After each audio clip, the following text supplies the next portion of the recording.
사도행전 5장 1절로 16절까지 말씀.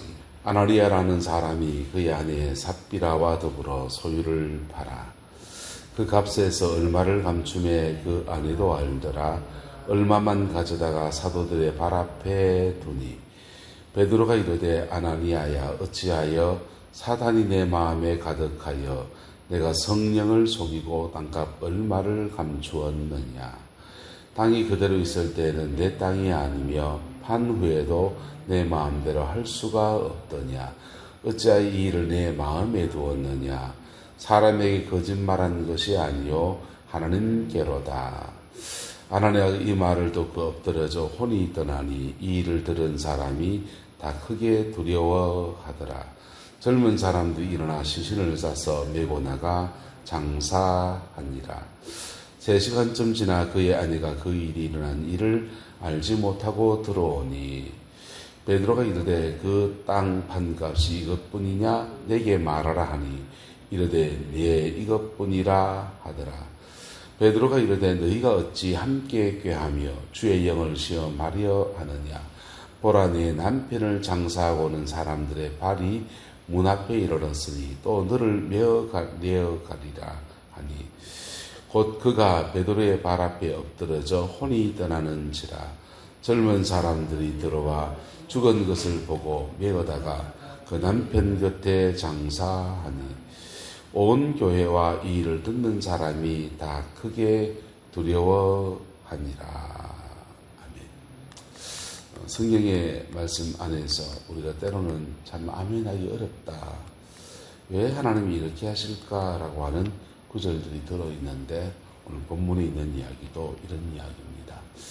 하나님 나라의 일은 우리가 생각해 늘 해피엔딩, 좋은 것으로 끝나고 좋은 것으로 마감되고 함께 선을 이루어서 결국엔 선을 이루고 이렇게 되어지면 좋겠지만은 그 이렇게 되어지는 과정 안에서는 순간순간의 디테일한 부분에서는 넘어짐도 쓰러짐도 좌절함도 심지어 사람이 죽는 일도 이렇게 일어나는 겁니다. 그래서 오늘 본문에 있는 이야기는 참 아멘하기 어렵다라는 본문의 이야기입니다. 먼저 본문에 일어난 사건이 일어난 배경을 우리가 함께 나눠봅시다. 아나니아라는 사람이 그의 아내 삽비라와 더불어 무엇을 팔아서 소유를 팔았다 했어요. 그의 소유를 팔아서 그 값에 얼마를 뭐 했습니까? 감추었다. 그리고 그 아내도 그걸 알더라 그랬습니다. 그리고는 판 것의 소유 중에서 얼마만 가져다가 사도의 발 앞에 뒀다 했어요. 얼마 취할 수 있습니까? 없습니까? 내 땅을 팔았습니다. 그리고 그 땅에 대해서 하나님께 감사한금을 하는데 11조를 뗀다. 또 감사한금을 해서 감사해서 얼마를 하나님께 드리겠다. 마음이 결심할 수 있습니다. 부분적으로 들을 수 있습니다. 부분적으로 들을 수 있는데 이게 왜 죄가 됩니까? 여기에 그들의 마음에 작정한 것과 하나님께 드리는 것에 차이가 있었고 그리고 그 모든 여정에 정직하지 않았다라는 데 있습니다. 그래서 베드로가 이르되 말씀하는데 아나니아야 어찌하여 사탄이 내 마음에 뭐하여 가득하여 라고 했습니다. 사탄이 너의 마음에 어찌 가득하여 마귀가 네 마음을 다 잡고 있구나 라고 할 때 네가 누구를 속이고 성령님을 속이고 땅값 얼마를 감추었느냐 이렇게 물었는데 이때 땅이 그대로 있을 때는 내 땅이 아니며 판 후에도 내 마음대로 할 수 없더냐 어찌하여 이 일을 내 마음에 두었느냐 사람에게 거짓말한 게 아니요 하나님께 한 거다 이렇게 말했어요. 이 말을 들었을 때 여러분 이런 사안을 알았을 때 베드로가 어찌하면 됩니까?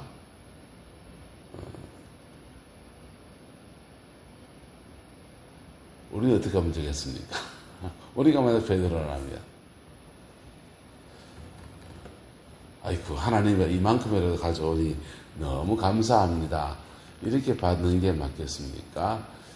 이 사람을 하나님께 원래 마음에 작정한 게 있었겠죠. 그 작정한 것에 마귀가 틈을 타서 얼마를 감추고 얼마를 드리려고 하는 그런 마음으로 바꿔 놓았습니다. 근데 이것에 대해서 영적인 지도를 하는 게 맞겠습니까? 중보하는 게 맞겠습니까? 꼭 이 사람이 죽어야만 합니까? 그것도 줄초상이 나서 아내까지 둘 다 죽었다라는 겁니다. 둘 다 죽었는데 여러분, 주님의 은혜를 입은 사람들은 몇 가지 주의해야 될 게 있는데, 은혜 입은 본인이 죄에 넘어지지 않기를 주의해야 합니다. 할렐루야. 은혜 입은 본인이 죄에 넘어지지 않기를. 실수해서 넘어진 거하고 의도적으로 넘어진 건 달라요.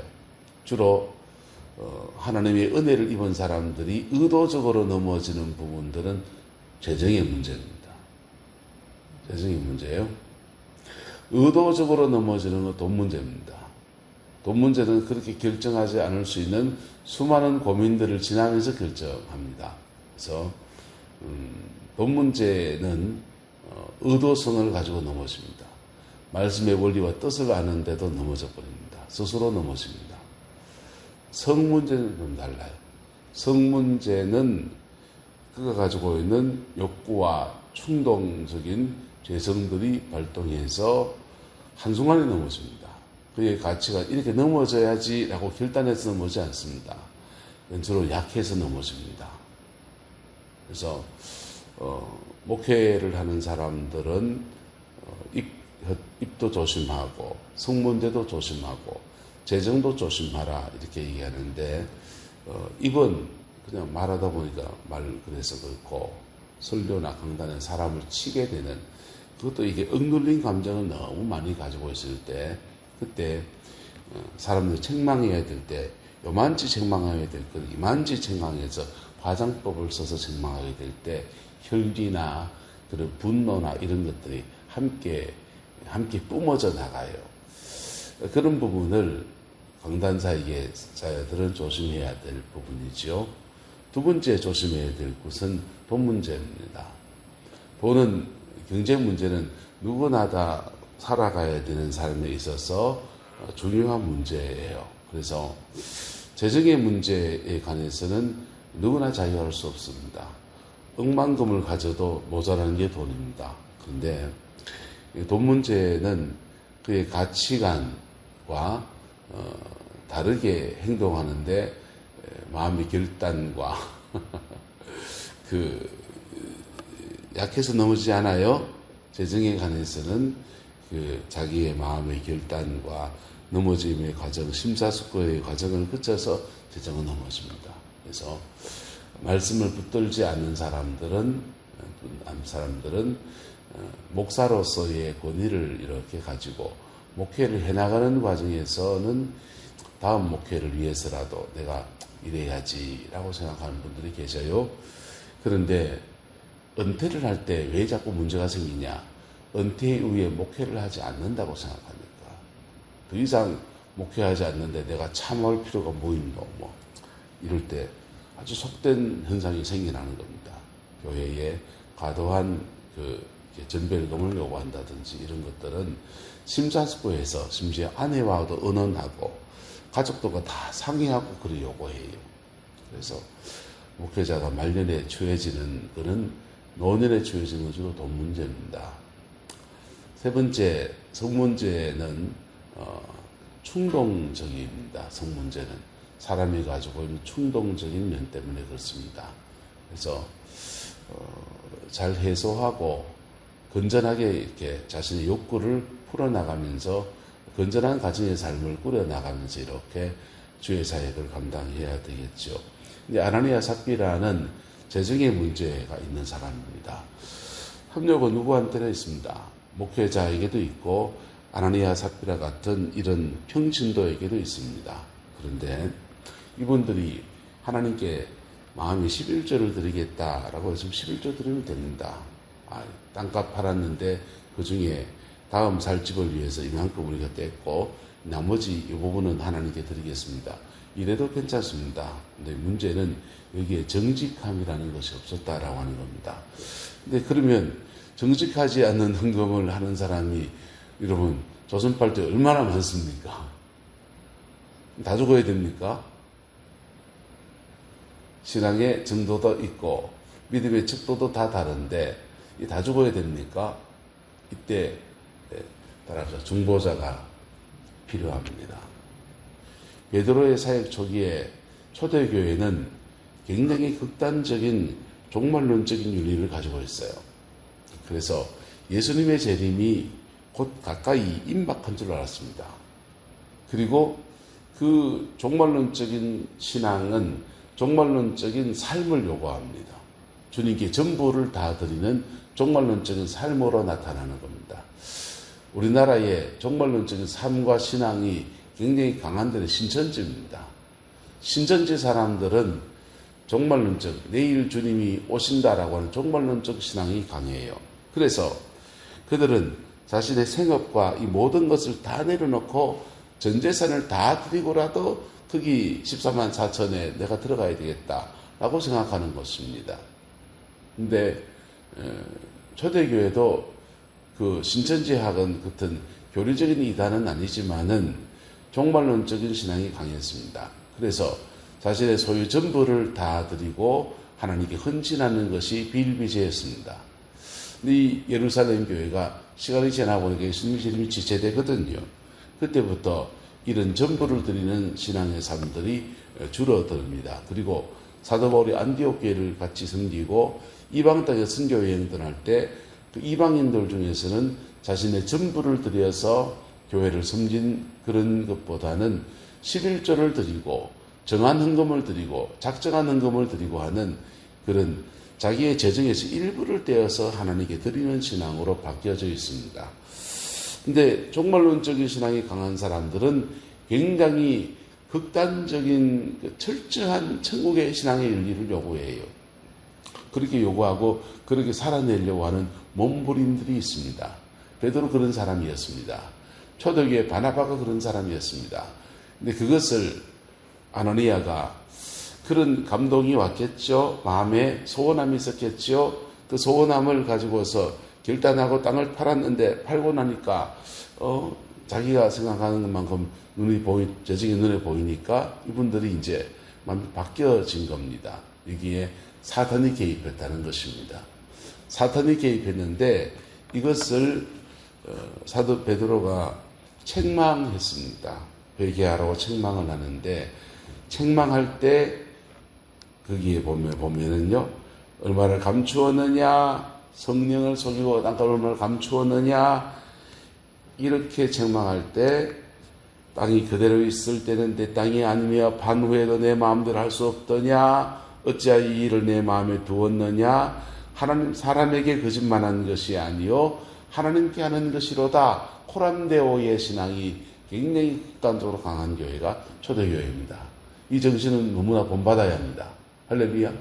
이 코람데오의 신앙 안에서는 아나니아 삽비라 심각한 하나님께 득죄한 큰 죄를 지은 겁니다. 그래서 하나님께 득죄한 것은 율법에 따라서 생명에 대한 법으로 떨어지는 것이고, 사람과 사람 사이에 지은 죄들은 윤리적인 죄로서 징계를 받는 겁니다. 근데 하나님께 득죄한 것이도다 라고 했대. 아노래 이 말을 듣고 엎드러져 혼이 뭐했다, 떠나갔다. 베드로가 죽으라 했습니까? 살라 했습니까? 그 말 안 했습니다. 그의 죄에 대한 책망을 했습니다. 근데 아나니아는 하나님의 생명을 거두어버린 겁니다.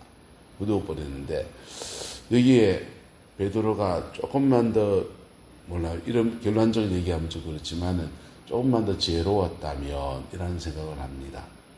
구약시대에 엘리사라는 선지자가 하나님의 큰 은혜를 입었습니다. 은혜를 입고서 엘리야가 하늘로 승천한 것을 보고 돌아가는데 사람들이 외칩니다. 엘리야가 성철했대. 그런 일이 있어서 그분이라면 성철할 수 있었겠다. 이렇게 긍정으로 보는 사람이 있는가 하면 무슨 헛소리 하노? 엘리야가 성철을 하다니 무슨 헛소리 하냐? 이런 사람들이 있었습니다. 그 중에서 엘리야가 백성들을 회개하라고 외쳤기 때문에 회개의 말을 되게 싫어하는, 엘리야를 개인적으로 싫어하는 사람들도 있었을 텐데 그들 중에서 그 도가 지나친 겁니다. 엘리야가 성천하고 엘리야의 성령의 능력과 은혜를 입고서 엘리사가 동네를 이렇게 쓱 들어오니까 불안한 사람들이 대가리야, 대머리야, 니도 올라가라, 니도 올라가라 하면서 책망했습니다. 비난했습니다. 그것은 하나님이 하신 일에 대한 비난이었습니다. 엘리사가 철없는 사람들이 그를 허허 이 철없는 사람들 보소 하면서 하나님이 살아계심을 그들에게 보여주고 신앙으로 지도할 수도 있고 그 일에 대해서 책망할 수도 있습니다. 엘리야는 그들을 책망할 뿐 아니라 저주했습니다. 그랬더니 암콤이 나와가지고는 그 사람을 찢어 죽여버렸어요. 사도적인 사역자들에게는 영적인 권세와 권능이 있습니다. 이 권능이